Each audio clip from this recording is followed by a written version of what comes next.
Hey, so welcome back to another episode of the software series, where last time I taught you guys how to download the Internet Download Manager software. In today's episode, we'll be getting familiar with the software and we'll be learning how to use its UI. So let's open up the software.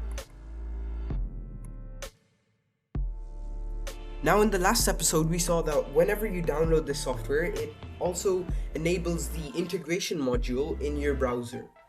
Now what that does is that whenever you're downloading any file from the internet, it automatically sends the file to the Internet Download Manager rather than the browser's personal downloading system. So let's get into the UI of the software. As you can see, it shows all of the recent downloads that I have conducted. And there's this sidebar, there's this top bar, and some other buttons. So with the add URL option, you can manually download a file by entering the address of the site from where the file is originating. Now whenever you are downloading a file, you also have these three options: stopping all downloads, stopping the selected download, or resuming a selected download. After that, we can delete a file. We can delete all of the completed downloads. We can go into the options, which gives us some settings of the software. We can go into the scheduler, which can schedule a download.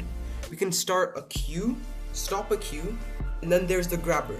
Now the site grabber feature of Internet Download Manager not only lets you download required files that are specified with filters, for example, all pictures from a website or all videos or audio files from a website, but it also lets you download subsets of websites or complete websites for mirroring or offline browsing.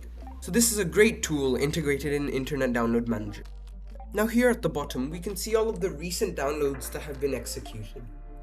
On the left, there's this side panel where you can filter all of the types of downloads. So if I go into compressed, it shows me all of the compressed files, the documents, music, programs, and videos.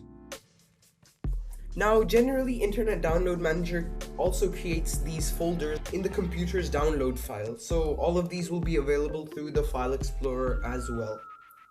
Through the top menu bar, we can see that there are also some other options, such as Add New Download. This is similar to Add URL. You can export, import, file downloads, all of the same options, including pause all, stop, queue, stop all. View, you can see some of the different views that are available, including turning on dark mode and turning off dark mode.